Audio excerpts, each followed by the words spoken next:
अपना नया chapter start करते हैं। तो अपना नया चैप्टर जो है वो है एप्लीकेशन ऑफ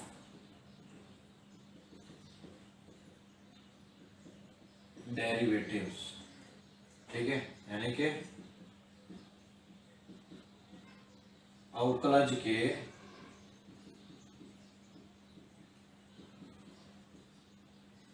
अनुप्रयोग। ठीक है, अभी तक अपन ने पिछली क्लास में जो है वो डिफरेंशिएशन करना सीखा, अवकलन करना सीखा।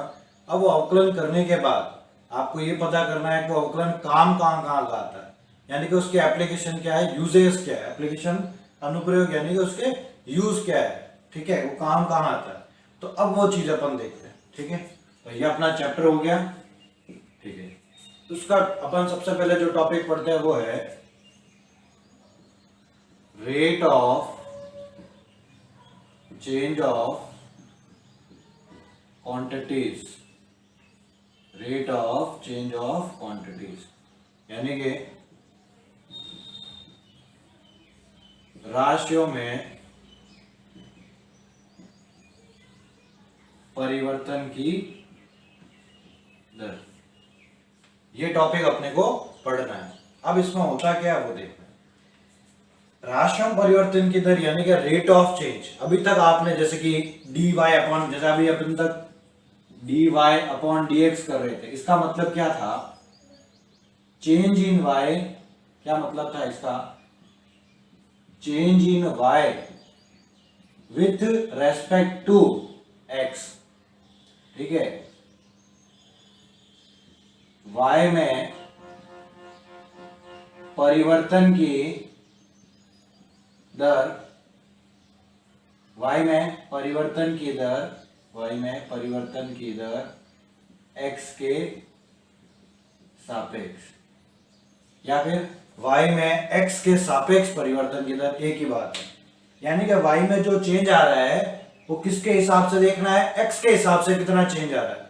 ठीक है, तो वो dy बाय dx करा था। अब यहां पर भी वही चीज है, कोई नई चीज नहीं है। ठीक है, अपन ने जो पैरामेट्रिक फॉर्म, ठीक है, यानी प्राचलिक रूप के अवकलन किए थे, तब आपने dy बाय dx निकालने के लिए क्या किया था, dx अपॉन dt, और उसके ऊपर था आपका dy अपॉन dt। ठीक है, तो बस वही ये भी आपके पास है। जैसे मान लो इसी से करते हैं अपन।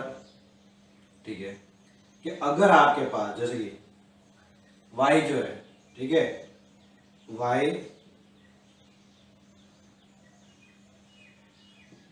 is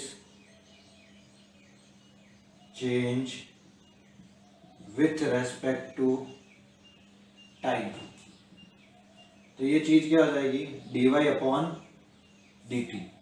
फिर क्या होगा, time is change with respect to x, तो ये चीज क्या हो जाएगी, dt अपॉन dx। ठीक है, तो आपको फाइनल क्या निकालना है, then y is change with respect to x, तो ये आपका हो जाएगा dy upon dx equal to dy upon dt into dt upon dx। इन दोनों का जो मल्टीपल है वो आपका dy बाय dx बन जाएगा। ठीक है, बस एक छोटी सी बात है और कुछ नहीं है यहाँ पे। ठीक है, वही फंडा है। अगर इसको आप नीचे की तरफ लिखोगे तो ये क्या हो जाएगा, dx अपॉन dt, जो अपन पिछली क्लास में पढ़ चुके हैं। बस ये अब मल्टीपल में आ गया, कोई नई बात नहीं। ठीक है, तो आप इसको एक बार नोट कर ले, क्वेश्चन करेंगे तो आपको ज्यादा बेटर समझ में आ जाएगा। ठीक है, इसको नोट, या फिर आप एक चीज और भी बता दो। चलो आप मान लो कि y में जो स्मॉल चेंज है वो डेल x के वजह से आया। ठीक है, y में स्मॉल चेंज है जो डेल x के वजह से आया। ठीक है, तो आपका जो dy बाय dx हो जाता है वो हो जाता है limit del x tends to 0 और del y upon del x। ठीक है, आपको सिर्फ अभी देखो क्वेश्चन करते हैं तो ताकि आपको एग्जांपल से ये जो टॉपिक है वो क्लियर हो। ठीक है, एक बार इसको नोट ले ले। देखिए क्वेश्चन लेते हैं, एग्जांपल नंबर है 1, find the rate of change of sphere with respect to curve surface area where radius of sphere is 2 centimetre. एक गोले के आयतन में परिवर्तन की दर इसके पृष्ठीय क्षेत्रफल के सापेक्ष ज्ञात कीजिए जबकि त्रिज्या 2 सेंटीमीटर। तो देखो अभी इस जो लास्ट वाली लाइन को तो अपन बाद में देखेंगे, मेन जो पॉइंट है आपका ये rate of change of volume of sphere with respect to his curve surface area. मान लो अब जो जो पॉइंट गिवन है ना आपको, पहले एक तो कौन गिवन है, वॉल्यूम किसका, ऑफ स्फीयर यानी कि गोले का आयतन, ठीक है, एक तो ये चीज। फिर आपको सब इट्स सरफेस एरिया, उसका पृष्ठीय क्षेत्रफल। पहले आप इन दोनों को एक बार लिख दो, तो मैं उसको v से लिख देता हूं। वो v कितना होगा 4/3 पाई r क्यूब, और उसका एरिया कितना होगा भाई, a इक्वल टू क्या होगा 4 पाई r स्क्वायर। बस अब आपको फाइंड क्या करना है, ध्यान देना, volume of sphere with respect to curve surface area, यानी कि आपको dv अपॉन dA फाइंड करना है। आपको क्या फाइंड करना है, dv अपॉन dA, ठीक है। तो पहले आपको बताया था कि dv अपॉन dA फाइंड करना है, इसका डेरिवेटिव और इसका डेरिवेटिव देखना पड़ेगा। v का फॉर्मूला r के रेस्पेक्ट में है, a का फॉर्मूला भी r के रेस्पेक्ट में है। तो आप क्या करो, सबसे पहले dv अपॉन dr फाइंड कर लो। इसको r के रेस्पेक्ट में सॉल्व करोगे तो क्या आएगा 4/3 पाई एज इट इज, और r क्यूब का होता है 3r स्क्वायर। 3 से 3 कट गया तो आपका आंसर आ गया 4r स्क्वायर। यूं कि इसको भी सॉल्व कर लो, डेरिवेटिव dA अपॉन dr, तो क्या होगा 4 pi as it is, r square का होता है 2r, तो ये टोटल हो गया आपका 8 पाई r, ठीक है।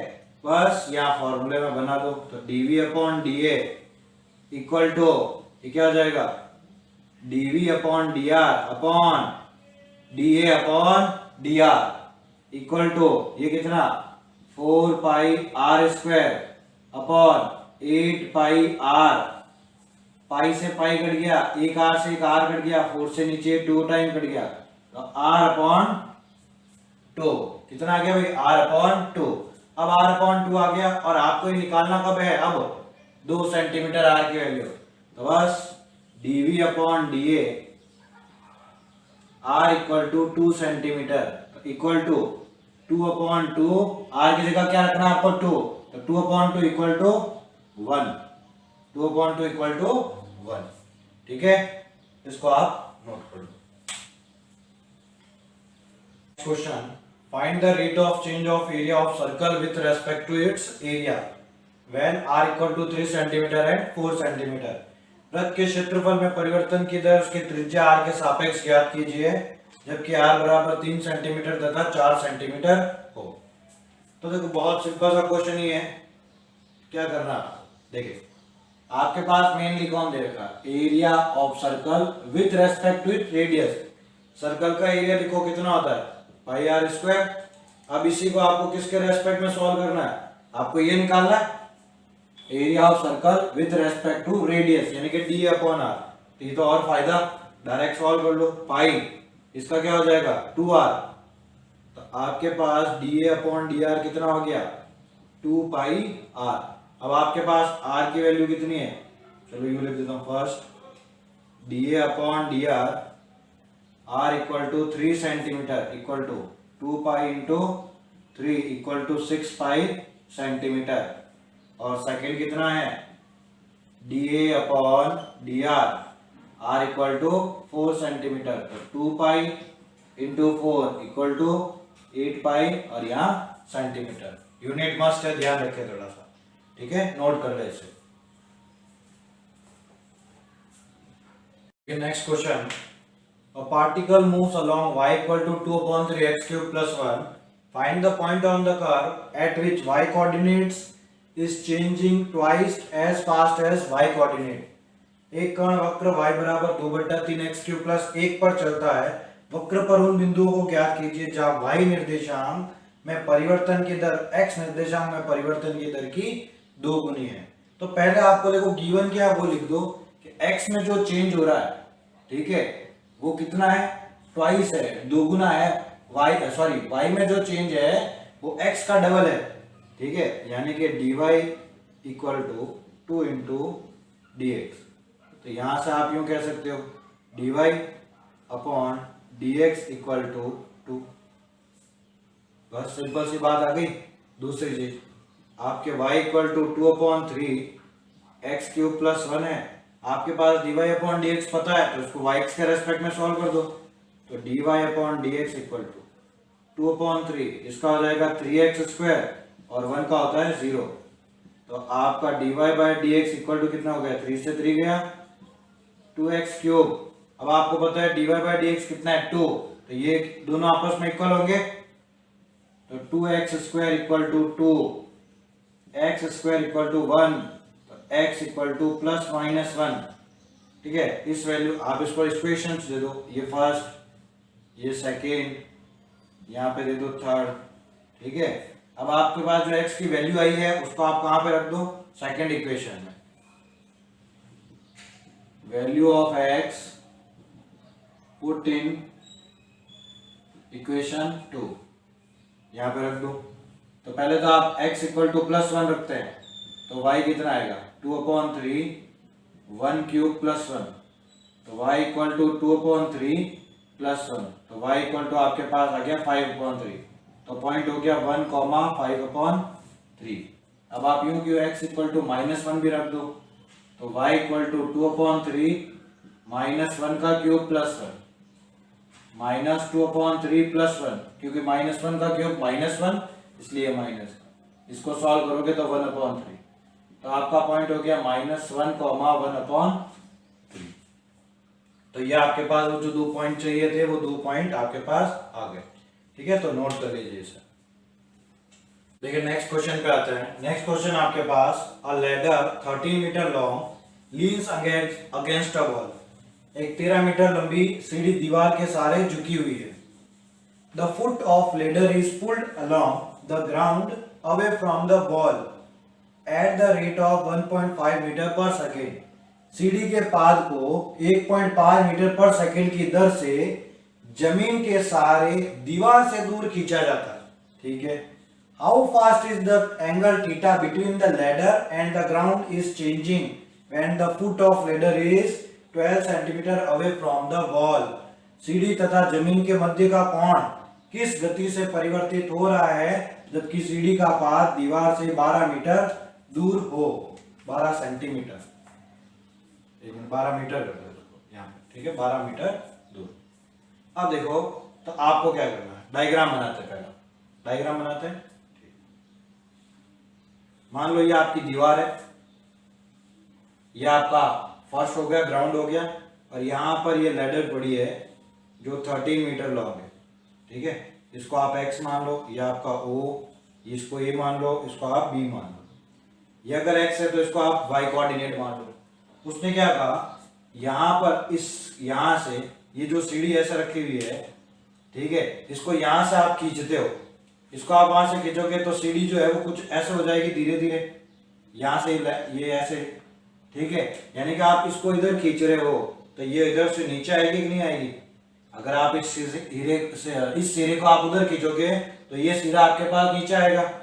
ठीक है, तो x में चेंज dx अपॉन dt, इधर जब आप खींचते हो तो चेंज कितना है, 1.5 मीटर पर सेकेंड। ठीक, यहां पर एंगल क्या आपके पास, आपको क्या निकालना है, d theta upon dt। Theta में चेंज बताना है, d थीटा अपॉन dt। जब दीवार से कितना दूर हो, 12 मीटर, यानी कि जब x की वैल्यू कितनी हो, ये भी कब निकालना है, जब x की वैल्यू आपके पास 12 हो। अब सबसे पहले इसके हिसाब से अपन x की और y की या तो किसी की वैल्यू निकालो, x की निकाल लेते क्योंकि आपको ये पता है। तो देखो ध्यान दो, ठीक है, अपने को पता है ये आधार यानी बेस और ये हाइपोटेनस किस में लगता है, cos थीटा में। क्योंकि cos थीटा इक्वल टू क्या होगा, OA upon AB, OA upon AB। तो cos theta equal to x upon 13, then x equal to 13 cos theta. अब इसको t के रेस्पेक्ट में सॉल्व कर दो, तो dx upon dt equal to ये 13, ये माइनस का साइन थीटा।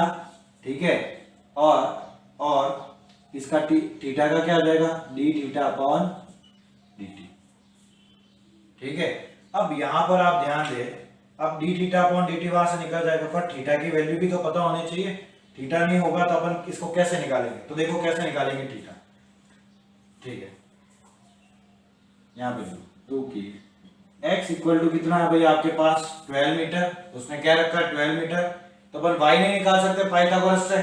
ठीक है, तो क्या निकालेंगे भाई 12 square plus Y square equal to 13 square, 144 plus Y square equal to 169, ये उधर जाकर उससे माइनस होता है तो वाई स्क्वायर इक्वल टू 25 और y equal to 5, y equal to कितना आ जाएगा ये 5, पॉजिटिव इसलिए क्योंकि लेंथ चाहिए। ठीक है, वरना प्लस माइनस यूज करते हैं, तो ये कितना आ जाएगा भाई 5, y की वैल्यू आ गई 5। अब यहाँ पर अगर y की वैल्यू 5 आ गई, x की वैल्यू आपको पता है, तो यहां से साइन थीटा नहीं निकाल सकते आप। साइन थीटा क्या होगा y अपॉन 13, यानी कि 5 अपॉन 13 वहां पे रख देते हैं। ठीक है, इसके हिसाब से चूंकि साइन थीटा कितना हो जाएगा आपका 5 अपॉन 13, परपेंडिकुलर अपॉन हाइपोथेनियस। तो ध्यान दे यहां पे रखना अब आपको dx अपॉन dt कितना है 1.5। ठीक है, equal to 13 minus sine theta और ये D theta upon D T, 13 से 13 गया इधर आ जाएगा 1.5 अपॉन माइनस का 5 equal to D theta upon D T. तो आपके पास D theta upon D T की वैल्यू कितनी होगी माइनस का 0.3 और यूनिट क्या होगी इसकी रेडियन पर सेकेंड। ठीक है, तो आप इसको नोट कर लो।